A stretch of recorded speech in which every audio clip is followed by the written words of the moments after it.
Gary, we've beaten Kingstonian 1-0, rode our luck at times, but is the first game all about the result and just getting points on the board?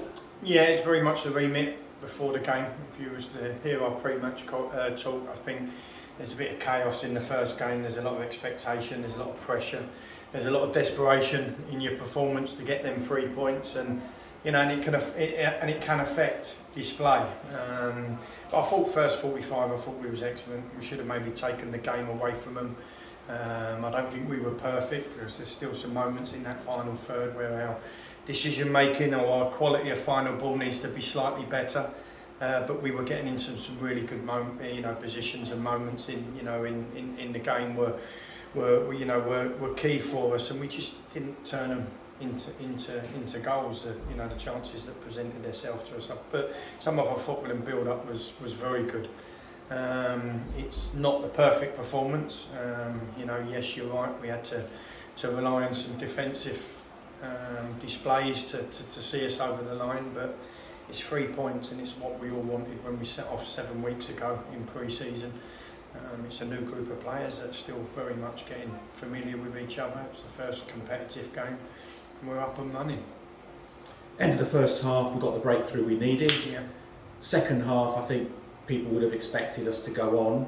It was a little bit more difficult than we anticipated. Did the penalty miss by Moses Emmanuel affect us? Yeah, I would say so. I think you're spot on there. I think for the first 15 minutes, again, we created good opportunities and good chances and was on the front foot again. I don't think there was as much intensity to our performance in that 15 minutes, but we were still creating. And when the penalty presented itself to us, if we maybe stick that away, we maybe do win by 3 or 4. But credit to them, they stayed in the game. It was a good penalty save. I'd like to say, that Mo would be a little bit disappointed, I think, with the quality of the penalty in the end. But a penalty save is, it ignites them, it puts them on the front foot, it gives them confidence and belief. And it definitely derailed us, because I thought our lesser 15 minutes in the game was immediately after the penalty. In those 15-20 minutes, like you just said, we had to ride a bit of luck at times, but I think also good defending, and we did lose our way for a period.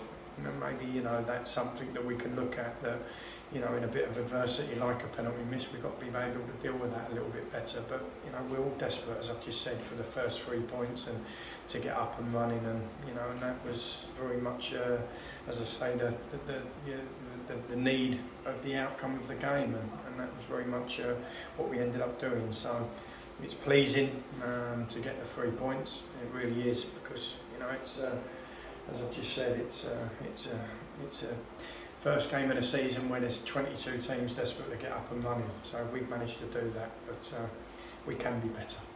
You've talked about leadership in your recruitment and the importance of that, getting us over the line.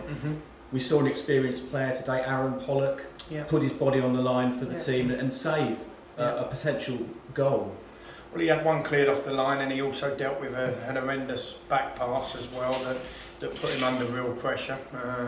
He's one of the players, when I said to you on video that we've got 6 or 7 leaders in the camp that are true captains. He's captained his previous club in the league above, so he is in that in that camp for sure. And I thought his performance over and above anyone, as much as we were very good offensively, and some will say Richard's first 45 was excellent and some of the front play was good. I thought Aaron Pollock over the course of the 90 minutes was excellent. If you look at the build up to the first goal, it was him that stepped in out of defence. It was him that played the little 1-2 with Richard that got him away. And then obviously Richard stood a great ball up for Ade to finish, but it was very much the architect of that was Aaron. So I was really pleased with his performance today, because he's going to be key to us. He's missed quite a bit of pre-season, so he is playing catch up, but he's in a good place at the moment. The team were acclaimed by the supporters at the end. They went to see them. Do you feel there's a relationship building there? Well, there has to be, because the fans are everything, and I think I've reiterated that to the changing room numerous times. We need to engage with all of them. We're not going to please them every week. That's football. But they are the heartbeat of any football club, and here more so than anywhere they're really passionate, and they do come out in their numbers. So the little bit of appreciation that we show them on match day, be it pre-match, be it post-match, is key to me. Yes, I'm going to make sure that there's not a player in my change room that doesn't show appreciation to every travelling fan or every home fan, in win, lose or draw. 3 games in a week, they come thick and fast. How do you manage that? With the 16, 17 players we've got, if I'm being honest with you, I think there will be some changes over game 2 or game 3. We're strong enough to do that and not weaken us. I think there was 5 subs today that all could have started. There's a couple of niggles that hopefully will be back in the next week as well. But we've got to manage the squad. 3 competitive games in the week are very different to 3 pre-season games. So there might be 1 or 2 changes Tuesday, and you may see 1 or 2 further changes next Saturday. But that's very much about having a strong squad that you can call upon and rely on. And I think we've got as strong 18, 19 players as I've had at my disposal in management. So I will make changes accordingly, but I'll also make sure I don't do that to break momentum and fluency which is required with a newly formed team.